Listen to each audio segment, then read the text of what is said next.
Good evening students. तो एक बार फिर मैं डॉक्टर अंकुर सिंह आप सबके सामने मौजूद हूँ एक नए वीडियो के साथ। और मुझे ऐसा लगता है कि ये वीडियो आप सबके लिए ऐसे समय में जबकि आप टीचिंग करने जा रहे होंगे तब आपके लिए ये बहुत काम आएगा। तो आज हम लोग जिस विषय पर चर्चा करेंगे वो है पाठ योजना के सोपान या पाठ योजना के steps, lesson planning, steps of lesson planning. आज हम लोग जो आपसे जिक्र करने जा रही हूं मैं वो पाठ योजना से संबंधित है। यूँ तो सबसे पहले ये जानना, वीडियो को शुरू करने से पहले ये जानना बहुत ज़रूरी है कि पाठ योजना होती क्या है। पाठ योजना या लेसन प्लानिंग, जैसा कि नाम से ही समझ में आ रहा है कि जो पाठ हम कक्षा में अपने छात्र छात्राओं को पढ़ाने जा रहे हैं उस पाठ की पहले से एक रूपरेखा, एक फॉर्मेट, एक ब्लूप्रिंट हम तैयार करें और फिर हम अपने स्टूडेंट्स के सामने जाएं और अपना लेक्चर दें। ये अत्यंत आवश्यक होता है। जो भी हमें पाठ अगले दिन पढ़ाना है उसके बारे में हमें आज प्रारूप तैयार करना अत्यंत आवश्यक होता है। अब इसी को जो फॉर्मेट हम बनाते हैं या जो ब्लूप्रिंट हम बनाते हैं या पाठ को जो नियोजित करते हैं वो ही हमारा पाठ योजना कहलाती है। ये पाठ योजना हमारी छोटी छोटी यूनिट्स में डिवाइड होती है और हम छोटी छोटी यूनिट्स या अपने पूरे कंटेंट को अनेक शिक्षण बिंदुओं में बांटते हुए पाठ को नियोजित करते हैं। शिक्षण बिंदु तो अनेक होते ही हैं, साथ में पाठ को गति देते हैं जैसे हम, या पाठ को हम जिस प्रकार से विकसित करते हैं वो स्टेप दर स्टेप हम अलग अलग स्टेप्स में बांधकर पाठ को विकसित करते हैं। तो जो इसके स्टेप्स या जो इसके सोपान है उसके बारे में हम चर्चा करेंगे आज। और जो सबसे पहली हेडिंग है हमारे पाठ योजना की वो है हमारी सामान्य उद्देश्य। किसी भी विषय का या किसी भी सब्जेक्ट का सामान्य उद्देश्य या जनरल ऑब्जेक्टिव जो हमारा होता है या जनरल एम हम इसको कह सकते हैं। जनरल एम हमारा जो होता है वो उस सब्जेक्ट से संबंधित होता है, प्लस विषय से तो संबंधित होता ही है, उप विषय से भी संबंधित होता है। यानी कि आज एक बात और मैं बताना चाहूंगी कि आज हम लोग जिस विषय की पाठ योजना के बारे में चर्चा करेंगे वो सामान्य सामाजिक अध्ययन या सामाजिक विज्ञान विषय है। हर विषय की पाठ योजना थोड़ी बहुत अलग अलग होती है, लेकिन ऑलमोस्ट अगर हम देखें जो मेन पॉइंट्स होते हैं वो सारी पाठ योजनाओं के एक जैसे ही होते हैं। लेकिन मैथ्स की पाठ योजना में कुछ अलग स्टेप्स होते हैं। हिंदी और इंग्लिश में जो अगर हम पाठ योजना बनाते हैं तो उसमें प्रोज की अलग, पोइट्री की अलग, ग्रामर की अलग, स्टोरी टेलिंग की अलग, इसी तरह हिंदी में गद्य की, पद्य की, व्याकरण की या कहानी की, निबंध की, हर किसी की अलग अलग पाठ योजना होती है और हर किसी को अलग अलग प्रारूप के अनुसार हम पढ़ाते हैं। पर आज हम जिस पाठ योजना की बात कर रहे हैं वो हमारा सामाजिक अध्ययन की पाठ योजना है या सामाजिक विज्ञान की पाठ योजना है। सबसे पहला सामाजिक विज्ञान की पाठ योजना में जो हेडिंग आती है वो इसी स्टेप्स के थ्रू ही हम लिखेंगे भी। अपने जो लेसन प्लान्स लिखते हैं वो भी हम इन्हीं स्टेप्स के थ्रू ही लिखेंगे। तो सबसे पहली जो पाठ योजना का बिंदु है वो है हमारा सामान्य उद्देश्य। ये सामान्य उद्देश्य गिनती में 4 या 5 होने चाहिए। सामान्य उद्देश्य हमारे विषय से संबंधित भी होने चाहिए और साथ में उप विषय से भी संबंधित होने चाहिए। विषय से संबंधित उद्देश्य, जैसे अगर हम सामाजिक अध्ययन की बात कर रहे हैं तो विषय से संबंधित जो या सामाजिक विज्ञान की बात जो हम कर रहे हैं तो इससे संबंधित जो उद्देश्य होगा तो इसमें हम ये कहेंगे छात्र जो है वो हमारे वैश्विक स्तर पर जागरूक हो पाएंगे, हमारे छात्रों में एक सफल नागरिक होने के गुणों का संचरण कर पाएंगे, एक सफल नागरिक बना पाएंगे। इस प्रकार के हमारे सामाजिक अध्ययन के या सामाजिक विज्ञान के जनरल एम्स होंगे।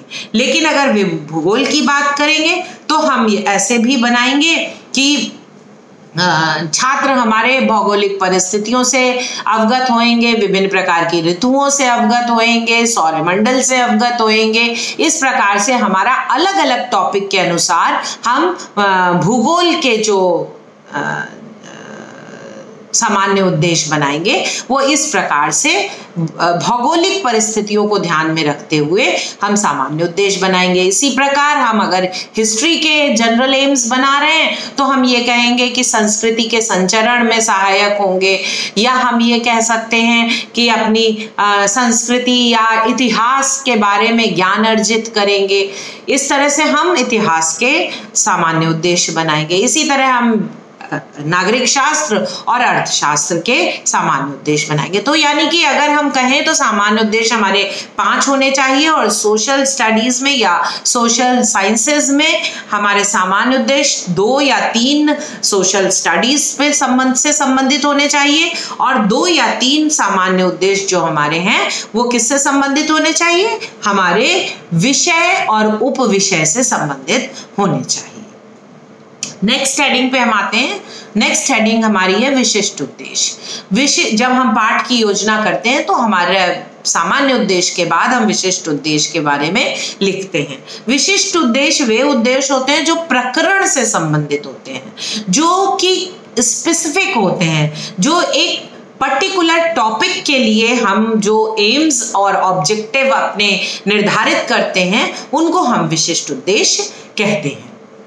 अब ये विशिष्ट उद्देश्य जो है इनको हम 4 भागों में बांटते हैं। पहला है ज्ञानात्मक, दूसरा है अवबोधात्मक, तीसरा है अनुक्रियात्मक और चौथा है कौशलात्मक। इन 4 तरह के उद्देश्य विशिष्ट उद्देश्यों में हम अपने पाठ के या प्रकरण के उद्देश्यों को निर्धारित करते हैं।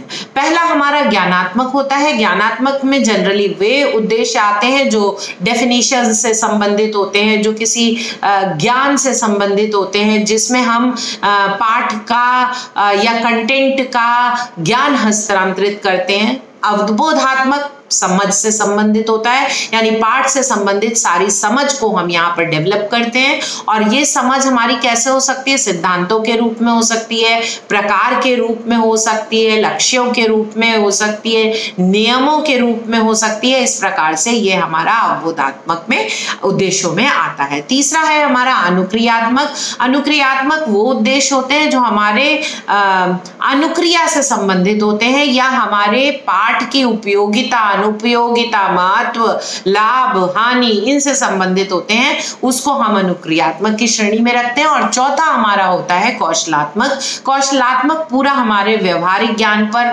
निर्भर करता है, हमारे क्रियात्मक पक्ष को बढ़ाता है, एनहांस करता है, बच्चों को प्रोजेक्ट वर्क सिखाता है पाठ से संबंधित, बच्चों को पाठ से संबंधित वे क्या क्या क्रियाएं कर सकते हैं, मानचित्र बना सकते हैं या वो बार डायग्राम बना सकते हैं या फ्लो चार्ट बना सकते हैं, वो क्या कर सकते हैं, ये सारी चीजें, या आप भौगोलिक परिस्थितियों का अध्ययन कर सकते हैं या किसी म्यूजियम का भ्रमण कर सकते हैं। इस तरह की जो भी चीजें आती हैं वो हमारी कौशलात्मक में आती है। तो इन 4 भागों में हम अपने स्पेसिफिक एम्स को डिवाइड करते हैं। नेक्स्ट हमारी जो हेडिंग आती है वो आती है पूर्व ज्ञान। पूर्व ज्ञान या प्रीवियस नॉलेज, हम उस नॉलेज को कहते हैं जो पाठ से संबंधित ज्ञान बच्चे हमारे पहले से रख रहे होते हैं। सपोज हम आदि मानव अगर पढ़ाने जा रहे हैं बच्चों को, तो आदि मानव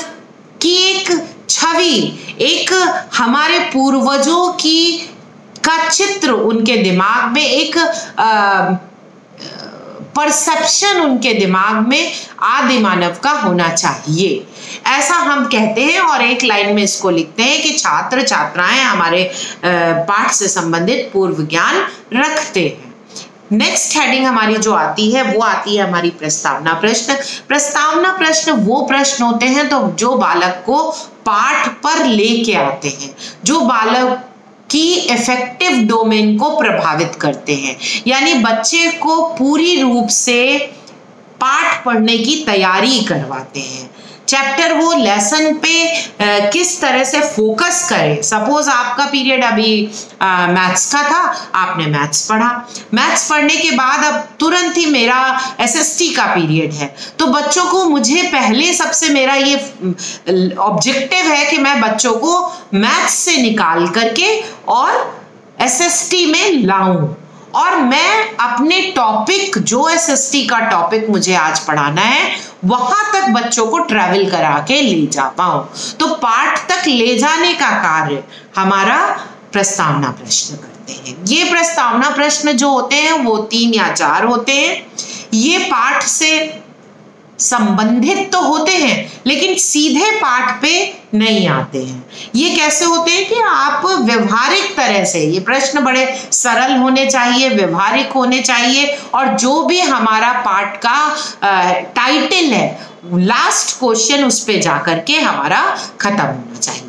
तो ये हमारे होते हैं प्रस्तावना प्रश्न, जिनके उत्तर जो है बच्चे दे सके, सरल हो, व्यवहारिक ज्ञान पर आधारित ये प्रश्न होने चाहिए, जिनके उत्तर हाँ और ना में नहीं मिलने चाहिए, किसी एक सेंटेंस में, किसी एक वर्ड में मिलने चाहिए, और जिसका आखिरी क्वेश्चन ऐसा होना चाहिए, ऐसा प्रश्न होना चाहिए जो हमारे लेसन का टाइटल निकालवाने में समर्थ हो। मैं ये नहीं कह सकती कि बच्चे बिल्कुल आपका टॉपिक बता देंगे, लेकिन हाँ ये जरूर होगा कि बच्चे आपके टॉपिक तक पहुंच पाएंगे, यानी उसके आसपास कहीं भी वो पहुंच जाएंगे। तब आप जो नेक्स्ट हमारा पॉइंट आता है, स्टेप आता है जो उद्देश्य कथन। तो जैसे ही आपके प्रस्तावना प्रश्न के द्वारा बच्चे टॉपिक के इर्द गिर्द नजदीक पहुंचते हैं, वैसे ही टीचर, जो प्यूपिल टीचर है, वो कह देती है आज हम लोग इस फला टॉपिक को का अध्ययन करेंगे। यहाँ पर भी हम लोग अध्ययन करेंगे, मैं आपको पढ़ाऊंगी ऐसा नहीं है, क्योंकि टीचर और स्टूडेंट जो है ये जो भी ज्ञान का आदान प्रदान होता है वो ट्राइपोलर एक प्रक्रिया है, प्रोसेस है, जिसमें कि स्टूडेंट होता है और टीचर होती है, जो इंटरैक्टिव होते हैं, और बीच में इंटरैक्शन जो उनका होता है वो किसके माध्यम से होता है, कंटेंट के माध्यम से या पाठ्यक्रम या करिकुलम के माध्यम से होता है। तो इसमें जब भी बात करेंगे हम लोग ये करने जा रहे हैं, हम लोग ये सीखेंगे, यानी कि मैं और आप, हमारे स्टूडेंट दोनों मिल करके इस क्रिया प्रक्रिया में सम्मिलित होने जा रहे हैं, या ये टीचिंग प्रोसेस में सम्मिलित होने जा रहे हैं। तो इस प्रकार उद्देश्य कथन हमारा निकल आया है। ये हमारे स्टेप्स ऑफ लेसन प्लानिंग की 6th हेडिंग है। 7th में आ जाते हैं हम लोग प्रस्तुतिकरण या प्रेजेंटेशन। जैसे ही हम यहाँ उद्देश्य कथन बोल देते हैं या लिख देते हैं, फिर हमारा किस प्रकार से पाठ को पढ़ाया जाना है उसका प्रेजेंटेशन शुरू हो जाता है। और प्रेजेंटेशन में हमारे कई सारे पॉइंट आते हैं, जिसमें जो सबसे पहला पॉइंट आता है वो हमारा आता है शिक्षण बिंदु, यानी पाठ को इसीलिए यूनिट प्लानिंग कहा जाता है, इसीलिए इसको खंडों में हम विभक्त करते हैं। जब हम मैक्सिम्स पढ़ते हैं या जब हम टीचिंग के सूत्रों को पढ़ते हैं, तो हम ये देखते हैं कि हम यदि किसी भी कंटेंट को छोटे छोटे टुकड़ों में पढ़ाते हैं तो वो बच्चों को ज्यादा आसानी से समझ में आता है, ज्यादा आसानी से वो बच्चे पढ़ सकते हैं। तो यहाँ पर जो हम बात कर रहे हैं वो सबसे पहला पॉइंट है शिक्षण बिंदु, यानी कि हमने 40 मिनट का एक पीरियड लेना है। उस 40 मिनट में हमें अपने पूरे कंटेंट को 4 या 5 शिक्षण बिंदुओं में बांट लेना है, और वो शिक्षण बिंदु हमारे जितना मेरा कंटेंट है उसमें हम छोटे छोटे खंडों में बांट करके उसको एक एक खंड को एक एक बार में हम पढ़ाएंगे और उसको हम शिक्षण बिंदु का नाम देंगे। यानी कि हमारी जितनी भी पढ़ाई जाने वाली शिक्षण पाठ सामग्री है उसको हम छोटे छोटे खंडों में बांट लेंगे और इन खंडों को हम शिक्षण बिंदु या टीचिंग पॉइंट्स का नाम देंगे। नेक्स्ट हमारा जो हेडिंग आती है प्रेजेंटेशन में वो हमारी आती है शिक्षण क्रिया या छात्राध्यापिका क्रिया। छात्राध्यापिका क्रिया या शिक्षण क्रिया जो होती है उसको हम दो भागों में बांटते हैं, या टीचिंग मेथड को या टीचिंग प्रोसेस को हम दो भागों में बांटते हैं। एक स्टूडेंट एक्टिविटी, एक टीचर्स एक्टिविटी। टीचर्स एक्टिविटी में जो प्यूपिल टीचर हमारी पढ़ाने जा रही है वो किस प्रकार से अपने विकासात्मक प्रश्नों को डिलीवर करती है और किस प्रकार से विकासात्मक प्रश्न पूछने के बाद कंटेंट को बच्चों को समझाती है, ये हमारा आता है छात्राध्यापिका क्रिया में। छात्र क्रिया में हमारा छात्र किस प्रकार से शिक्षिका के प्रश्नों को रिस्पॉन्ड करते हैं, किस प्रकार से प्रश्नों के उत्तर देते हैं। जितने प्रश्न विकासात्मक प्रश्न शिक्षिका पूछती है उन सब के उत्तर छात्र देते हैं, और ये जो उत्तर देते हैं ये हमारा छात्र क्रिया में आता है। और जब ये छात्र क्रिया और शिक्षिका छात्राध्यापिका क्रिया जब हो जाती है, तब हम जब ये विकासात्मक प्रश्न पूछ लिए जाते हैं, तब हम शिक्षण बिंदु जो कि हमें एक्सप्लेन करना है उस पर आते हैं, और हम अपना एक्सप्लेनेशन, अपने शिक्षण बिंदु को समझाने का कार्य, एक्सप्लेन करने का कार्य, या हम शिक्षण बिंदु को की व्याख्या करने का कार्य करते हैं। अब जो ये विकासात्मक प्रश्न होते हैं उनके बारे में भी मैं आपको बताना चाहूंगी।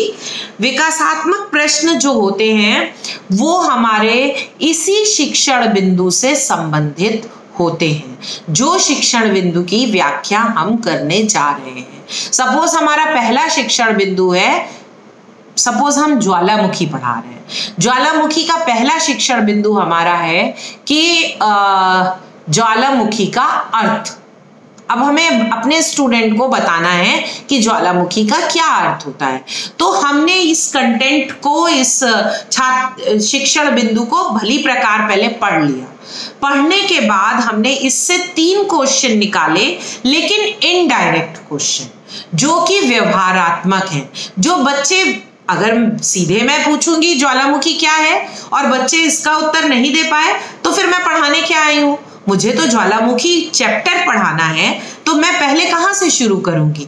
ज्वालामुखी का फंडा क्या है, परसेप्शन क्या है कि गैसेस भरती हैं और फट जाती हैं, और जब वो फट के बाहर निकलती हैं तो उसको हम ज्वालामुखी कहते हैं। जब पर्वतों से फट के बाहर निकलती हैं और पर्वत के अंदर गैसेस बनते, पर्वत कैसे बनते हैं, गैसेस बनती जाती हैं, ढेर ऊपर उठता जाता है। तो इसको हम क्या करेंगे, इसको हम बताने के लिए प्रश्न 3 पूछेंगे, जिससे बच्चों का ये कॉन्सेप्ट देखेंगे कि गैसेस का भरना और फटना, ये कॉन्सेप्ट बच्चों का क्लियर है कि नहीं। इसके लिए हम क्या करेंगे, इसके लिए हम ये भी कह सकते हैं, बच्चों रोटी आपके घर में बनती है और तवे पे जब आप फुलाते हैं तो क्या होता है, तो रोटी फूल जाती है। जब फूल जाती है एक सर्टेन स्टेज पर क्या होता है, फूलने के बाद फट जाती है। फटती है तो क्या होता है, उसकी जो अंदर भाप होती है वो बाहर निकल जाती है। यानी उनको ये कॉन्सेप्ट आ गया विकासात्मक प्रश्नों से कि हम कैसे एयर प्रेशर पड़ता है और कैसे वो फटता है और कैसे उसके अंदर का गैसेस या लावा बाहर निकलता है। अब हम बताएंगे ठीक इसी प्रकार से पृथ्वी के अंदर विभिन्न प्रकार की क्रियाएं होती रहती हैं, विभिन्न प्रकार की गैसेस फॉर्म होती रहती है। इस तरह से करके हम ज्वालामुखी का अर्थ, उन्हें शिक्षण बिंदु जो हमने लिया था उसकी हम व्याख्या कर देंगे। अब इस व्याख्या में ऐसा भी हो सकता है हम किसी चित्र के माध्यम से करें जिससे उनको और भली प्रकार समझ में आ जाए। तो ये चित्र हम प्रस्तुत करेंगे और चित्र हम प्रस्तुत करने के बाद कहेंगे बच्चों ये देखिए, या चित्र या मॉडल भी हम प्रस्तुत कर सकते हैं। और ज्यादा से ज्यादा आपको एसएसटी में मटेरियल एड का प्रयोग करना चाहिए। अब मटेरियल एड क्या है अगर आप ये पूछेंगे तो मैं ये बताना चाहूंगी, पाठ को अधिक रुचिकर, पाठ को सरल, पाठ को अधिक इनोवेटिव, पाठ में बच्चों की रुचि पैदा करने के लिए जिस भी सामग्री का हम प्रयोग करते हैं उसे हम मटेरियल एड कहते हैं। अब यहाँ पर हम जो भी मटेरियल एड यूज करेंगे वो हम अपने प्रेजेंटेशन में लिखेंगे। अब जब हमने ये मटेरियल एड यूज किया और व्याख्या की तो हमने किन शिक्षण विधियों का प्रयोग किया, वो नेक्स्ट कॉलम हमारा बन जाएगा। शिक्षण विधि हमारा नेक्स्ट कॉलम होगा। पहले छात्र क्रिया होगा, शिक्षण बिंदु होगा, फिर उसके बाद छात्राध्यापिका क्रिया होगी, फिर छात्र क्रिया होगी, फिर हमारी सहायक सामग्री होगी, फिर हमारी शिक्षण विधि होगी और लास्ट में हमारा श्यामपट्ट कार्य आ जाएगा। तो शिक्षण विधि में हम पहुंचे। आपको यहां तक तो मैंने बता दिया कि शिक्षण बिंदु क्या होता है, छात्राध्यापिका क्रिया क्या होती है, छात्र क्रिया क्या होती है और हमारी सहायक सामग्री क्या होती है। अब इस सहायक सामग्री और ये कंटेंट को समझाने के लिए हमने किन शिक्षण विधियों का प्रयोग किया है, हम आगे शिक्षण विधि में वो मेंशन कर देंगे। और जब एक शिक्षण बिंदु हमारा खत्म हो जाएगा तो उस पूरे शिक्षण बिंदु का एक जिस्ट, एक शॉर्टकट में, एक सेंटेंस में उसका सार हम निकाल लेंगे और श्यामपट्ट पर लिख देंगे। और ये हमारा जो श्यामपट्ट पर एक लिखा वो एक शिक्षण बिंदु से संबंधित एक श्यामपट्ट कार्य का पॉइंट हमारा श्यामपट्ट पर आ गया और ये हमारा लास्ट कॉलम हो जाएगा श्यामपट्ट कार्य। अब हम लोग आते हैं, एक शिक्षण बिंदु हमारा खत्म हुआ, दूसरा शिक्षण बिंदु शुरू हो जाएगा। ठीक इसी तरह हमारा दूसरा शिक्षण बिंदु चलेगा। पहले विकासात्मक प्रश्न पूछे जाएंगे छात्राध्यापिका क्रिया में, उसके उत्तर छात्र क्रिया में आएंगे, उसकी सहायक सामग्री यदि यूज हुई है तो आएगी, मेंशन करेंगे आप, यदि नहीं यूज हुई है तो कोई जरूरत नहीं है। इसको करने में आपने कौन सी विधि यूज की, प्रश्नोत्तर। ऑब्वियसली प्रश्न ही पूछे गए हैं तो प्रश्नोत्तर विधि है। आगे आपका श्यामपट्ट कार्य यहाँ पर नील आएगा, कुछ भी आप श्यामपट्ट कार्य नहीं लिखेंगे। इसके बाद अब क्या आएगा, इसके बाद आपका शिक्षण बिंदु आ जाएगा। शिक्षण बिंदु छात्राध्यापिका कथन की हेडिंग के अंतर्गत आएगा और छात्राध्यापिका क्रिया में लिखा जाएगा। वो पूरा डिटेल शिक्षण बिंदु का आप वहां पर लिखेंगे और यहाँ पर आपकी छात्र क्रिया क्या होगी, सुन रहे होंगे बच्चे, ध्यानपूर्वक सुन रहे होंगे। अगर आपने यहाँ पर कोई सहायक सामग्री का प्रयोग किया है तो लिख देंगे। अगर आपने कोई ऑब्जेक्टिव दिखाया है, अगर आपने कोई मॉडल दिखाया है, अगर आपने कोई चार्ट दिखाया है, फ्लो चार्ट दिखाया है, व्हाटएवर आपने जो भी चीज यहाँ पर प्रयोग की है या जो भी चीज उपयुक्त की गई है उसको आप यहाँ पर लिख देंगे कि सहायक सामग्री में हमने ये चीज चार्ट के द्वारा प्रदर्शन किया, या हमने अब आगे वाला जो आएगा शिक्षण विधि, इसमें प्रदर्शन विधि भी आ जाएगी। अगर आपने मॉडल का प्रयोग किया है, व्याख्यात्मक विधि भी आ जाएगी, व्याख्यान विधि भी आ जाएगी, क्योंकि यहाँ पर आप एक्सप्लेन कर रहे हैं। और लास्ट में आप कंटेंट पे जहां पर आता है श्यामपट्ट कार्य, वहां पर आप इसी शिक्षण बिंदु से फिर एक पॉइंट निकालेंगे और पॉइंट 2 हमारा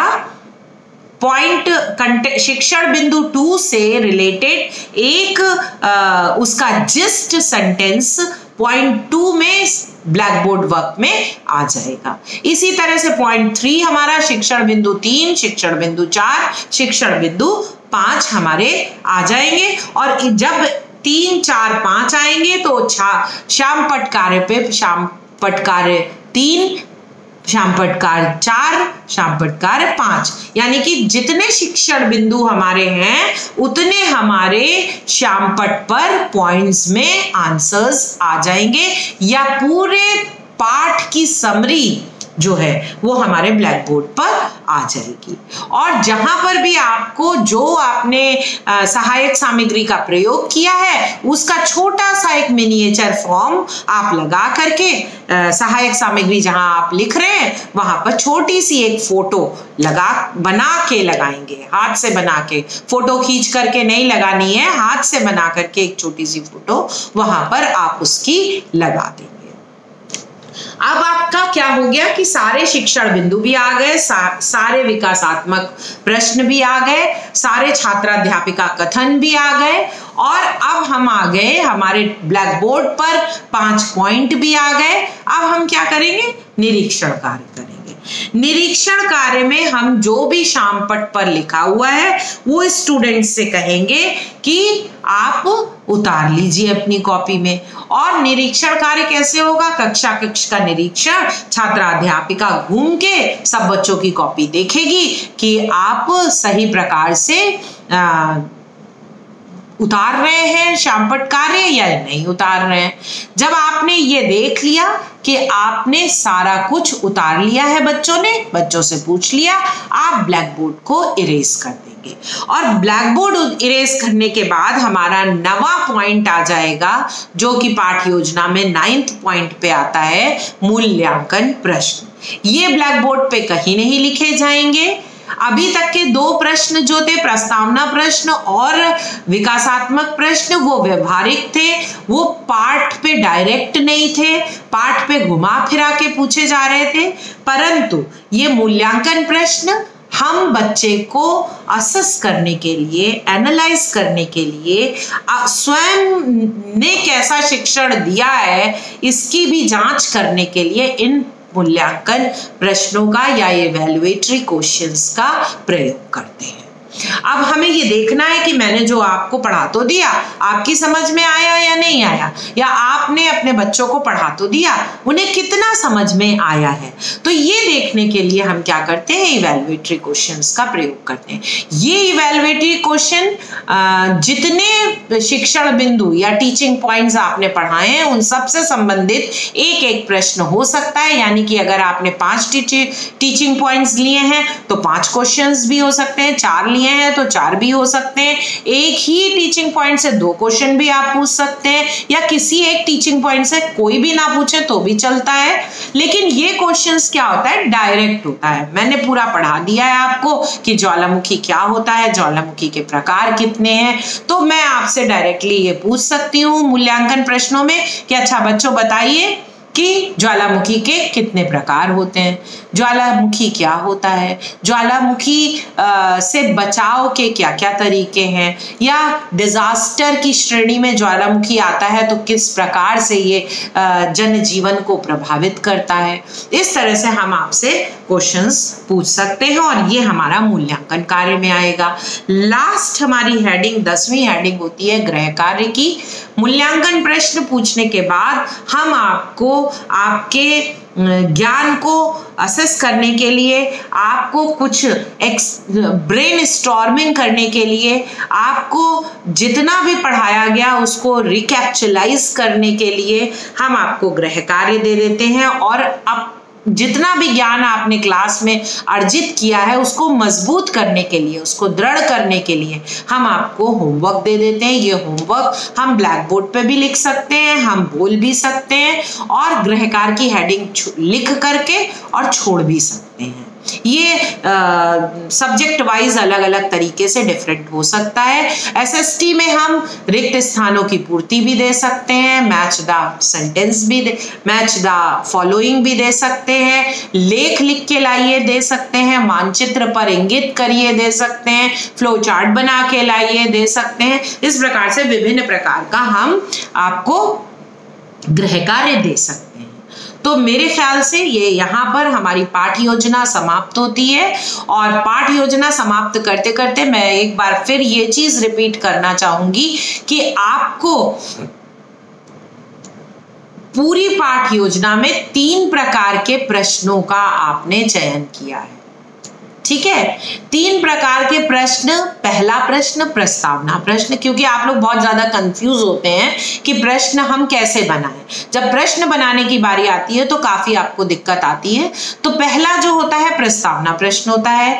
ये बच्चे को मोटिवेट करता है पाठ पढ़ने के लिए, बच्चे का ध्यान दूसरे सब्जेक्ट से हटा करके जो पाठ वो पढ़ने जा रहा है केंद्रित करने के लिए होता है, बच्चों के मूड को